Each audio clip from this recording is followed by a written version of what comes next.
welcome to a live edition of Off the Top Rope here on the Off the Mic Sports Network. It's getting to be 8 o'clock Pacific time, almost 11 p.m. Eastern time. Raw just wrapped up, and holy crap, what an eventful night we had on Monday Night Raw from Birmingham. And of course, the OTC, Roman Reigns, is back. And this honestly was probably one of the best Raws of the year.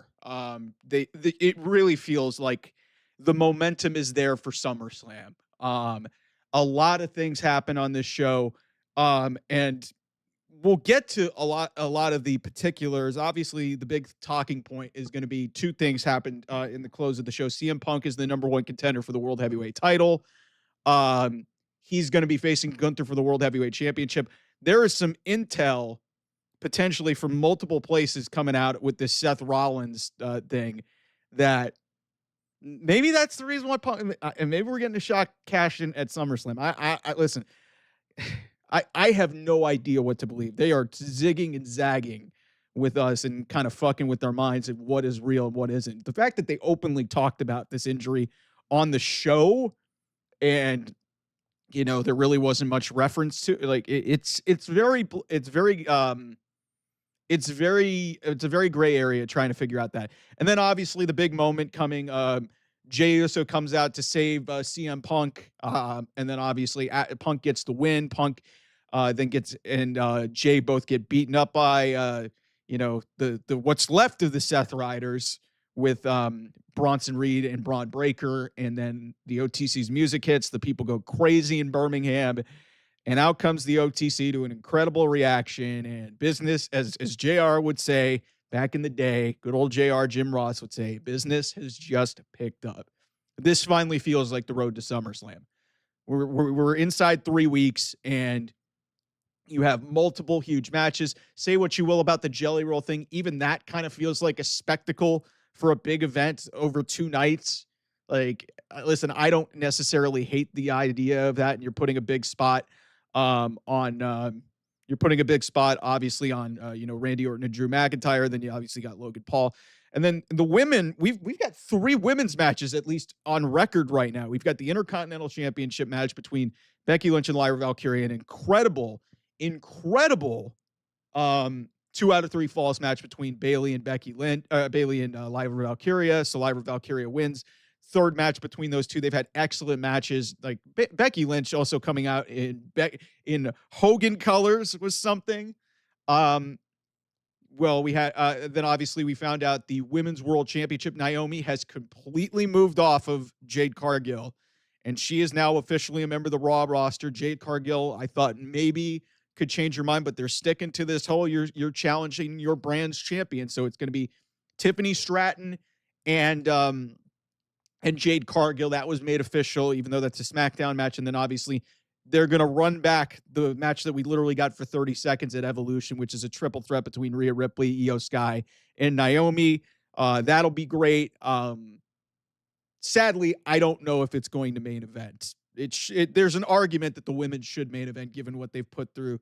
And that's the other thing that we got to get to here. But there's a good chance that Punk and Gunther is probably going to get night 1. And then obviously Cody and Cena will get night 2. But we need to talk about the women here to really get this thing started, because obviously the talking points are obvious. Roman, Punk, that Gauntlet was great. The first 90 minutes of this show, and I actually crunched the numbers. I had a clock in front of me. 9:35 Eastern time, 6:35 Pacific. That was the first time that a wrestler, a male wrestler, we're not talking referees, that a male wrestler has been in the ring for WWE in 2 days. Think about that for a second. Think about that. Since Saturday night's main event, which that main event started right around the same time between Goldberg and Gunther, the entrances had started at that point. And Gunther was the last person was one of the last people to leave the ring. It was him and Goldberg on that Saturday night and since that point, for almost 2 full days, WWE did not put a single male superstar wrestler in the ring. Like, everything was backstage promos and pre-tapes and whatnot. That is incredible for the women's division to get that much of a showcase. They get a 3.5-hour pay-per-view, and then they get the first 90 minutes of Raw tonight in the ring. So if you're crunching the numbers there, that's 5 hours. That is 5 hours of really, I mean, you can depend on the breaks and whatnot. 5 hours of unstoppable women's content. If you don't think WWE got the message, they understand the task now. The women are going to be pushed to the forefront of what this company needs to back. Like the heat is back there. This has been back-to-back nights that has just absolutely steered the ship right back onto the track and really energized this product. And obviously, we'll talk about Roman Reigns later in the show about what I think is going to happen here between if he's going to obviously be doing something with Braun Breaker and Bronson Reed. Some people thought it might be Braun Breaker in a singles match. I don't think they're going to rush to that. I think they're going to do a tag with Jey Uso involved there. So it's listen, and a good question in the chat from Fresh. Listen, AEW had a good show, and WWE didn't necessarily have a bad week. And obviously, that Seth injury, and we need to have a conversation about whether or not that's a work or not. Both companies had good weekends. They did. Like they really, both companies really delivered in big spots and big events. I wish AEW's event didn't go fucking 6 hours, but both weekends were great. I mean, WWE didn't need to oversaturate the market and do so many fucking shows out of their minds. And AEW, whereas AEW, you know, they didn't need to overdo it with that 6-hour show, but their big matches delivered. They're going to have a chance to really send a message on Wednesday that, hey, we're out of this Death Riders bullshit and we're ready to do business. We'll see how they do. Okay, if the number one show this week, and I talked about this, and you guys can go watch my review, I think Evolution was the best show of the weekend, top to bottom. I said it on my post show last night. We did a live near hour off the top rope, and I said this also in a separate video on the channel. Evolution was the best show of the weekend because, as Jacob Fatu would say, all gas, no brakes.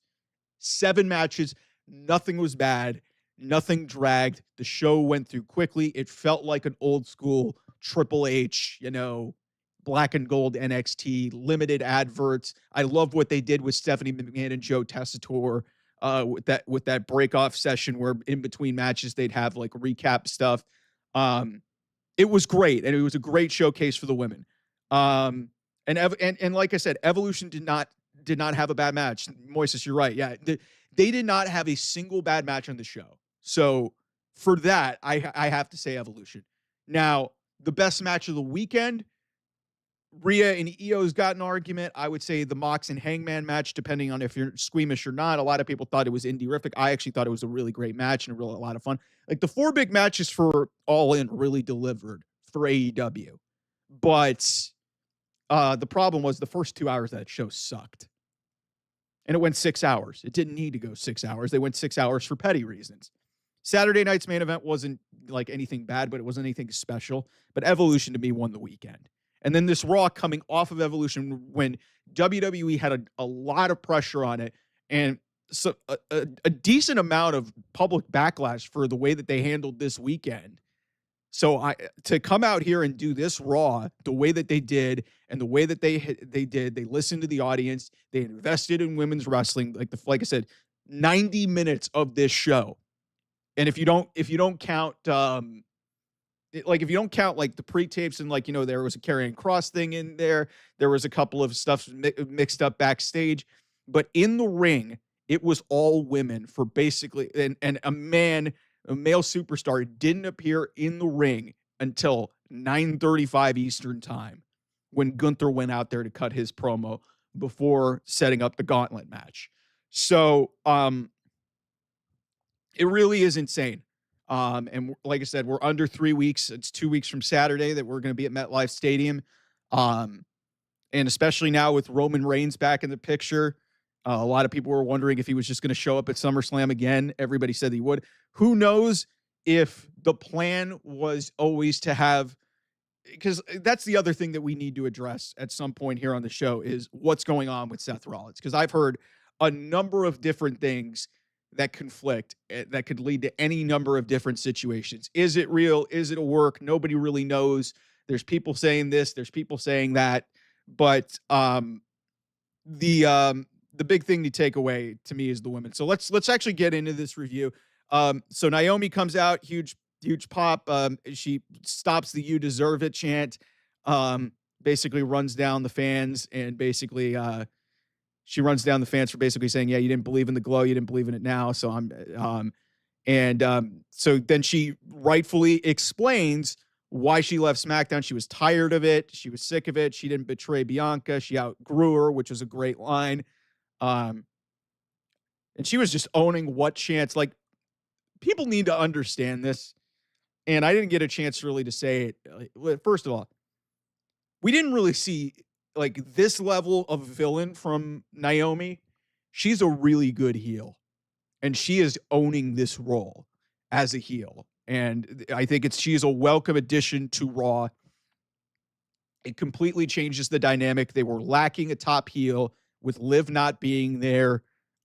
Who's to say if this was always the plan or was the plan, or if they wanted to go this route? But to me, with Naomi, as much as everybody like me was expecting her to go cash in on Jade Cargill and continue that feud, what more was there to do with Jade Cargill and Naomi? Really, what more was there to do? Because Jade beat Naomi basically clean twice. Clean as a sheet. I mean, yes, there was a table spot there at the end, but it was a clean as a day. Like at WrestleMania, it happened here. Like it was definitive. So for Naomi to get her win back and win the championship and steal it from Jade, is there really a point to that? Because are you going to keep building Jade to chase the championship, or is your end goal, what I think is what they're going to go for, is Jade Cargill versus Bianca Belair? And that can be built to. And I think, listen, a lot of people may not be happy about this. I think Jade Cargill is beating Tiffany Stratton at SummerSlam. And it's probably the right move, because you're going to get to the match that you want, which is Jade Cargill and Bianca Belair. And then, you sort through that during the portions of the year. And then ultimately I would say, get to WrestleMania. And that's where you sort out Rhea Ripley and Bianca Belair there. So yeah, that's the interesting element of this thing, is like literally that what we thought was just really the next chapter with that, no holds barred match. It really was closure, and we should have seen it in plain sight. And like, I give them credit for, going a different route that nobody expected them to go. So, yeah, it's, but Naomi killed this promo. Rhea Ripley comes out. She and Rhea sort of runs down Naomi. She says, "I'm reckless and I'm pissed." And like her goals were taken away from her because her goals were taken away from her because Naomi cashed in. Io comes out, was all smiles, which was a little odd, but Io's just a happy-go-lucky. She's just wonderful. She's also wearing like a Canadian tuxedo mini skirt. Like it was, Io was trying to break the internet for some of you sickos out there. So, yeah, that was the first time I've actually heard somebody shut down "You deserve it" chants. That was actually really well done. Like, listen, like Naomi, man, like this character has unlocked something in her that is going to take her to new heights. And I hope they give her a decent run with the championship. That being said, she's potentially looking at Stephanie Vicaire in Paris. So this may not last that long, but I'm hoping Naomi gets at least a chance to run with it. So Io basically wants to take her title back. She cuts a quick little, because her English isn't great, but and then Naomi says, "Yeah, take your entitled asses and go to the back of the line." This leads to Adam Pearce. I thought they were going to potentially, determine. it's not going to be Stephanie and Stratton at the SummerSlam. Like she's getting the match at Clash in Paris. It's already been announced. It's going to be well, and the other thing is they've already announced that Stephanie is getting the Women's World Championship match. She's going to face whoever wins the triple threat. Um, so basically Adam Pearce, I thought maybe they might create a number one contenders match and basically be like, okay, let's drag this out. But they're like, yeah, no, Naomi, we're just going to run back the match that, hey, we literally got 35, 40 seconds of when Naomi cashed in at Evolution on Sunday night. So that should be an awesome match, by the way. I mean, we've already seen what Rhea and Io are capable in a triple threat. We've seen them, what they were capable with each other. You had Naomi, who I think is criminally underrated in the ring. This could honestly steal the show at SummerSlam. It's got a damn good argument to main event. The problem is you're staring at John Cena and Cody Rhodes and CM Punk and Gunther. Those are likely chances to main event, and it's not going to make a lot of people happy. Add a stipulation, maybe. I don't know. Maybe make it different. But I think the fact that we only got really 45 seconds to a minute of that match because Naomi ran in like the 26th minute of a 26-minute 40-second match. Yeah, we'll see how this goes. But I didn't know what they were gonna do here, but the more I thought about it, I was like, they're not gonna go to Jade for this match and change what they had basically been hinting at already. They were going to go probably with Naomi versus Io and Rhea, and they were just not going to do a straight up match. A lot of people on the Rhea haterade, they're going to be mad because Rhea got another title match. What'd you guys expect?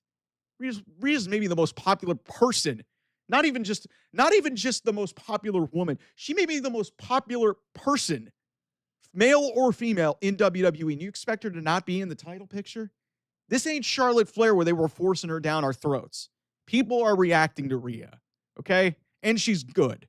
So don't act like this is like you people who are trying to knock on Jey Uso because he's over and he can't wrestle. This is not a Jey Uso thing. Rhea belongs in this match. You're not gonna have a world championship match without Rhea Ripley? Are you on your second biggest show of the year? Are you fucking kidding me? Really? Okay. So all right. So then we move along here. We get to there's backstage stuff with the Judgment Day in their clubhouse, and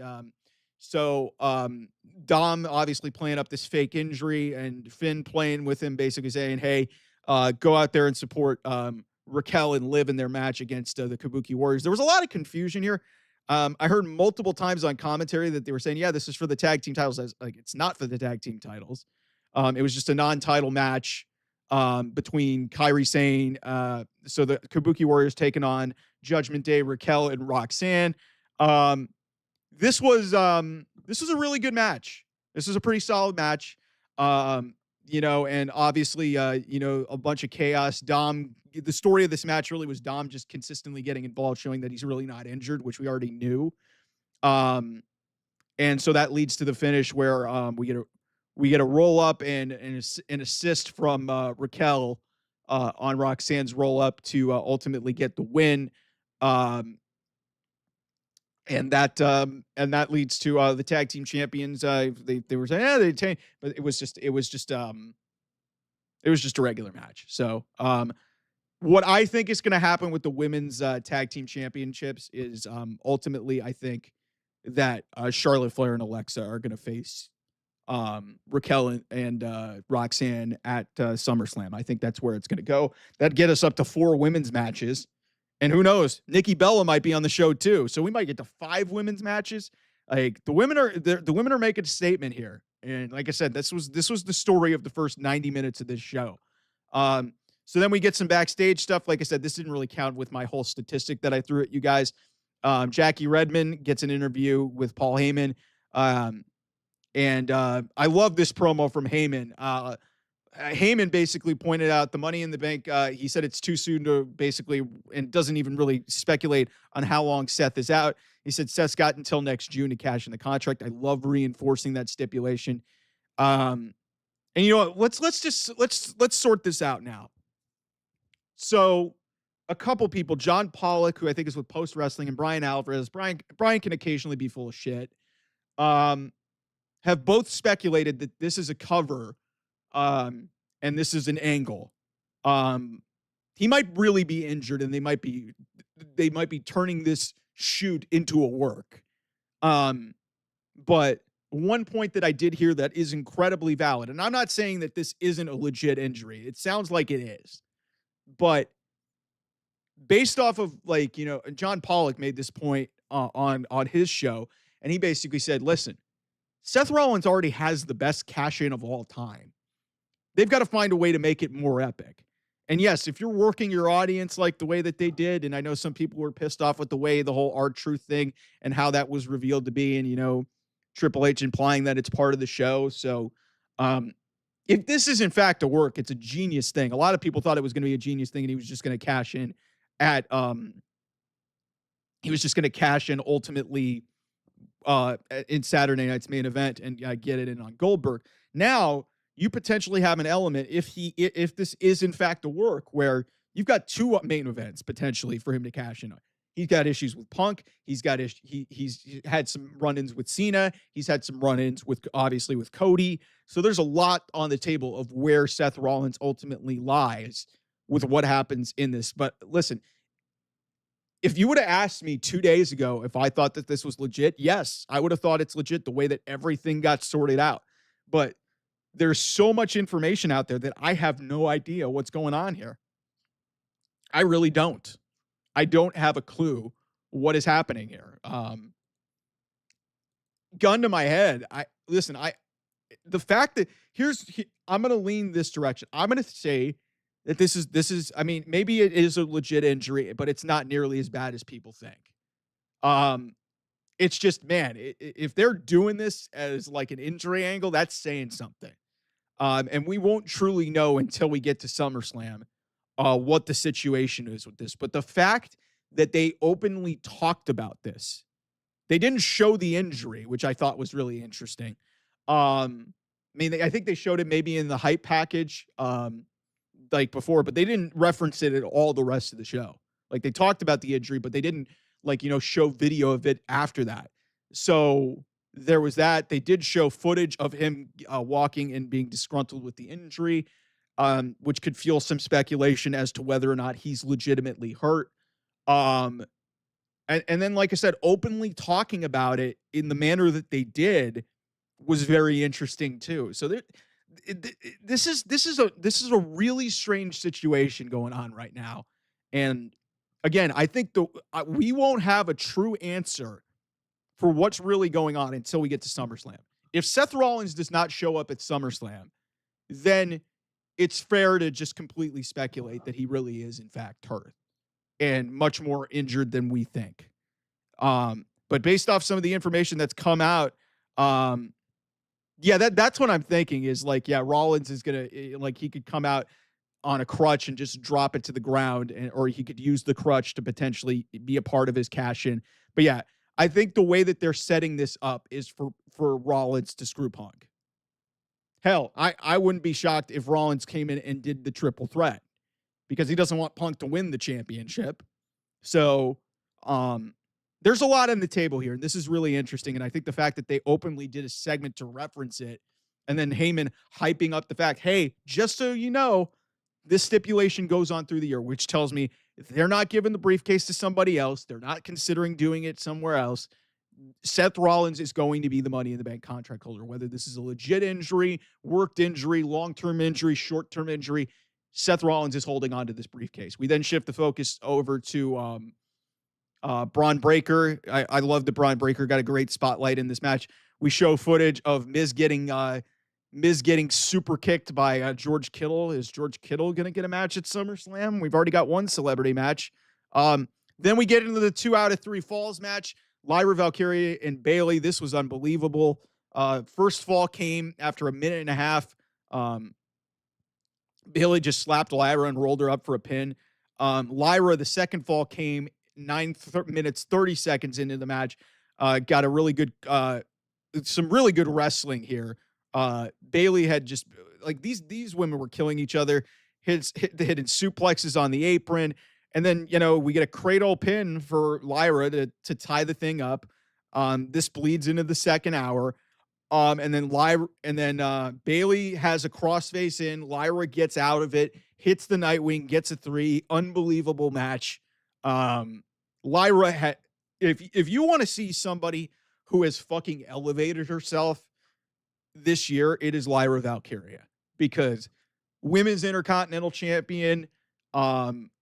She gets her first WrestleMania match. It sets up a feud with her hero, Becky Lynch. Everybody wants to and she obviously leaned into it with the Becky Hogan stuff. Becky Lynch and Bailey have done so much for this woman in Lyra and making her feel like a star. And and in my opinion, I think she's going to get validated at SummerSlam, getting that championship back in a big moment in a stadium. And it's going to feel massive for her to do it on a big time stage with her hero. And I fully expect that match to fucking kill it, whether it's on night 1 or night 2. So, great match. The layout was a little bit weird. The first pin came really quickly, but they kind of condensed this into a 20-minute match, but this was great. And the women's division was freaking great. So then Stephanie Vaquer gets a backstage promo with Jackie Redmond. She gets interrupted by Chelsea Green, who calls her La Primavera, which was great. Chelsea saying La Chelsea Green, which means winner in Canadian. Chelsea is just the best. So Chelsea's facing her hero in Nikki Bella. And I don't know what Becky does after SummerSlam, if she goes away or, if she tries to go, potentially, maybe goes babyface, maybe she gets involved with Naomi or something. Like I listen, there's a lot on the table for Becky. But I don't see any reason for her to keep the title. I think this is about elevating Lyra Valkyria. So, good question. I don't know why Chelsea Green was on Raw. I think because they had this whole thing set up in the Battle Royal where Nikki Bella eliminated all the Secret Service, including Chelsea Green. And Chelsea has said publicly she wanted to face Nikki Bella. That's one of her heroes. That's one of her idols. So that makes a ton of sense. This whole dynamic of, this whole dynamic of, the brand split is really stupid. So I really don't know. But yeah, Chelsea Green, it was fine. I didn't hate it. It's odd. Like, I mean, listen, LA Knight's a SmackDown guy and he's been on Raw every fucking week. There's no brand split anymore until maybe they actually do a draft and actually solidify these things. Anyway, Nikki Bella, she makes her way to the ring. She's facing, so she faces Chelsea Green. They do this really good Karrion Kross video where I think they're setting up for another match between Kross and Sami Zayn. Basically, Kross saying, "Hey, Sami, we need you to tell the truth that you're a liar." They're clearly leaning into Karrion Kross, man. They didn't have him in the arena, but this was filmed really well, and this film felt really produced. They're getting behind this guy. They're getting behind Karrion Kross, everybody. So I love that promo. I mean, you have a brand split, but people can challenge for whatever they want to. Like, for God's sake, Naomi, I mean, obviously she has the thing. It's like, listen, they did this back 10 years ago. They did this back 10, 15 years ago. Like, you could have people bleed over into other shows if the storyline allows for it. With all these cross-branded things, I don't think it's the worst thing in the world to do this. And this was one of those unique situations where it's right after a pay-per-view. Chelsea's got an opportunity to face Nikki Bella.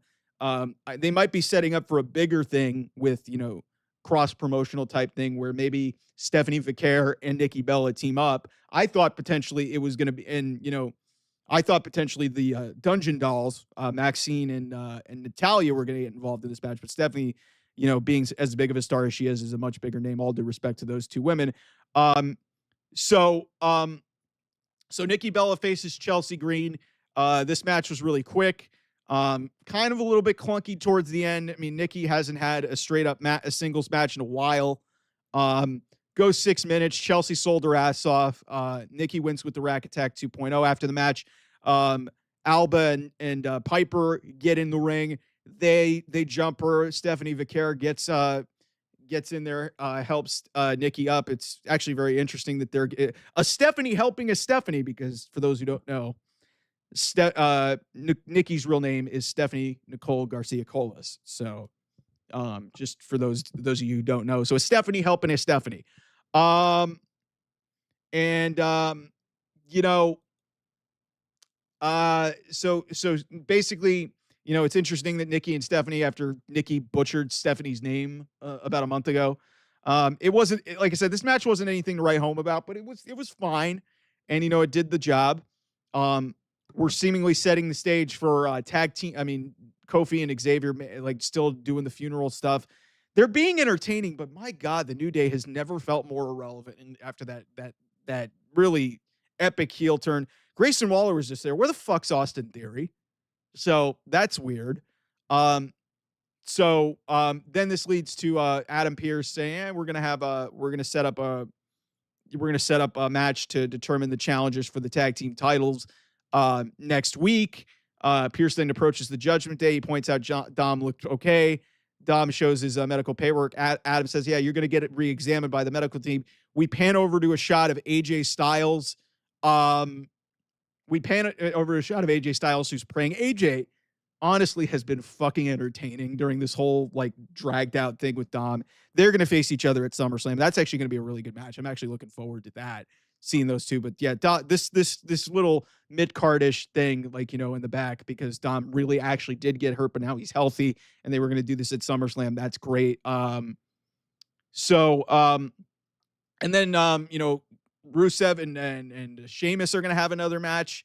Apparently Rusev hates Ginger, so that was an interesting thing. Then Gunther cuts his promo. He does the Who's Next, which was great.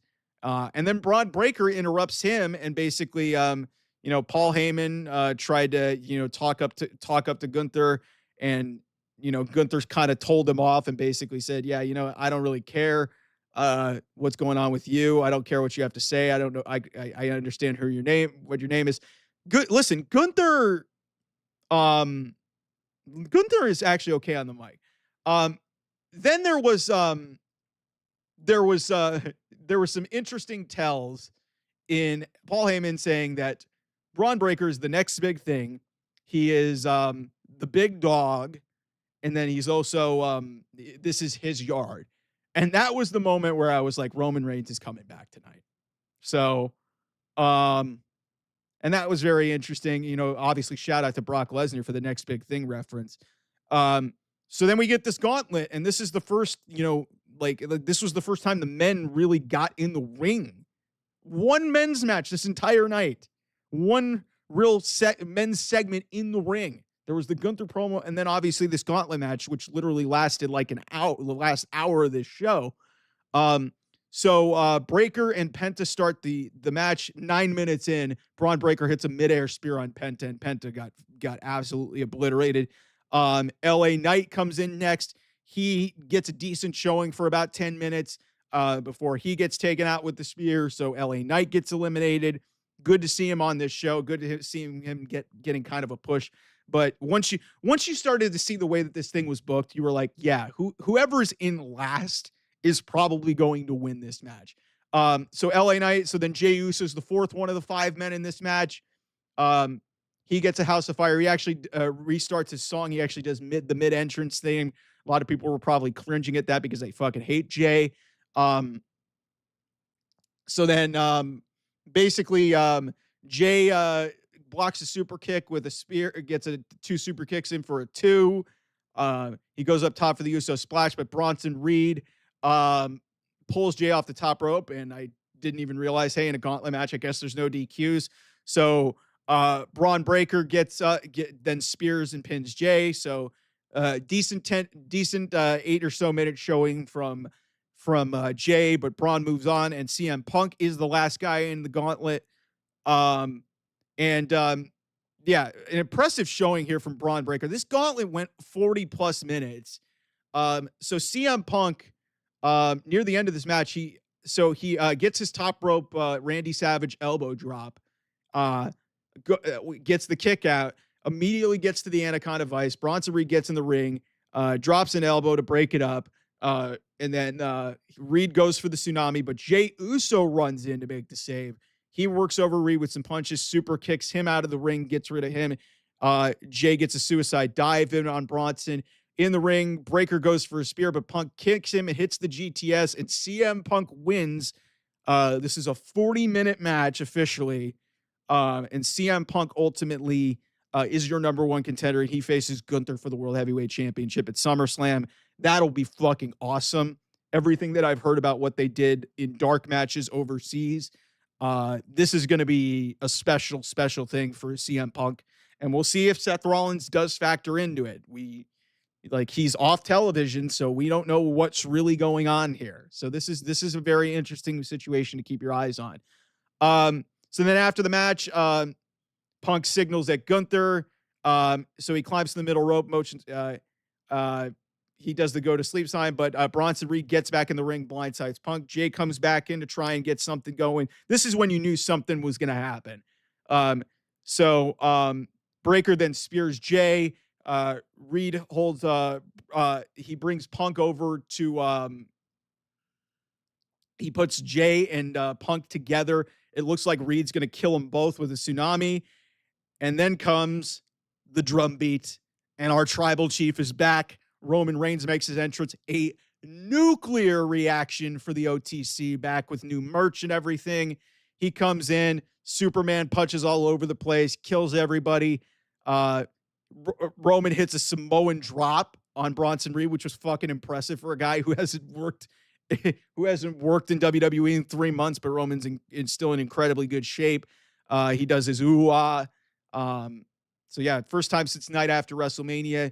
Roman gets Jay to his feet after clearing the baby faces out, or the heels out, after a Superman punch. And Roman, shakes Jay's hand. So it's seemingly setting the stage. I think we're getting Jay and Roman, who at one point were at heavy odds at a SummerSlam 2 years ago, are going to be teaming together to take on Bronson Reed and Braun Breaker. And I think that's the right decision. I think Braun Breaker and Roman Reigns is a match that you potentially build to, not do it on 3 weeks notice. So I'm good with this. Roman wasn't very flattering towards Punk because they obviously still got history, but it's almost like they were looking at each other. Like saying, man, we're kind of alliance by just, circumstance. Yeah, man, like this was a hell of an ending to this show. Very attitude era because like the crowd was going crazy. You had run-ins, you had interference, you had all this crazy shit. CM Punk wins.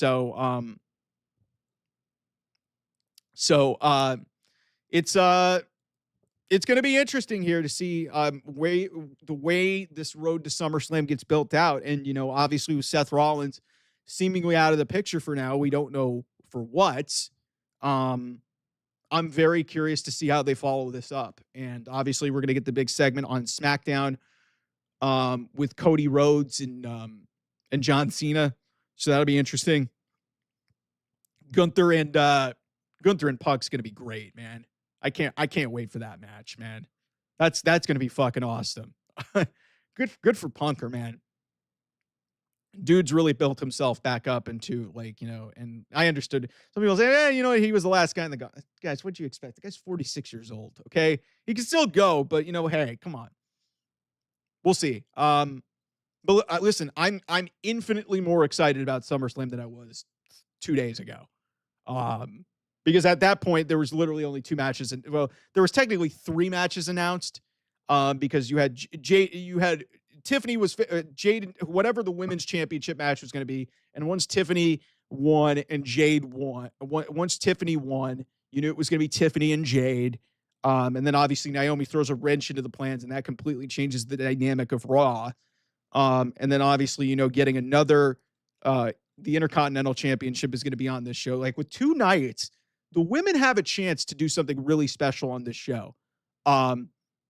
I do hope that they give some consideration to having the women main event, but I doubt that that's going to happen. especially if CM Punk's going to be in the main event. With Seth Rollins roaming around, we still don't know, and we probably won't get any answer. And that's probably what they want us to do by design. So it's going to be really interesting to see how this whole thing shakes out on through the rest of the week. NXT's tomorrow night. We'll have obviously some answers about what goes on with Blake Monroe after her heel turn at Evolution. It's going to be interesting to see. They build to Heat Wave. People are going to be mad in AEW circles about AEW doing it or NXT doing a show the same day as AEW, even though AEW is going to be at Forbidden Door in London. That's going to be during the day, so I don't know why they would care. And then SmackDown, like I said, they got a lot of questions that they got to answer. They're going to start building towards their women's championship match. The Charlotte and Alexa component is going to be very interesting to watch in the tag team division. And then obviously Cody Rhodes and John Cena. Hopefully they can build to this match better than they did their WrestleMania match. The build was fine. The match sucked. They've got to find a new hook here to kind of get things a little bit differentiated up a little bit. And then obviously, hey, Jelly Roll is involved. And I know a lot of people are not happy about that, but hey, celebrity, and this guy looks like he's committed to it. He lost a ton of weight for it. So I don't know why everybody has such a huge issue with it. I think I would have liked for it to be a better built match rather than be forced into our faces 3 weeks before a show. But, that's the reality of, the way TKO and WWE have done their calendar. So lively bunch here, lively chat. Thanks everybody for jumping on here with me. Hit that subscribe button so you can get notifications and, great content. We're going to have some follow-up videos, branching out of this, some sports content as well. We're obviously heading into a big time. Football season's almost here. So we'll have a lot of stuff on that. And obviously, heading towards SummerSlam, trying to plan out how I want to approach that. But open to recommendations. Love these chats with you guys. Thanks for doing another great post show. Appreciate y'all tuning in. I'll be back here. Thanks. This has been a live edition of Off the Top Rope, Off the Mic Sports Network. I'll see you guys soon. And also follow me on Twitter, Off the Mic 28, OT Mike Sports. Thanks so much. Again, hit that subscribe button. Appreciate you guys. You are the best. See ya. Love you. Bye.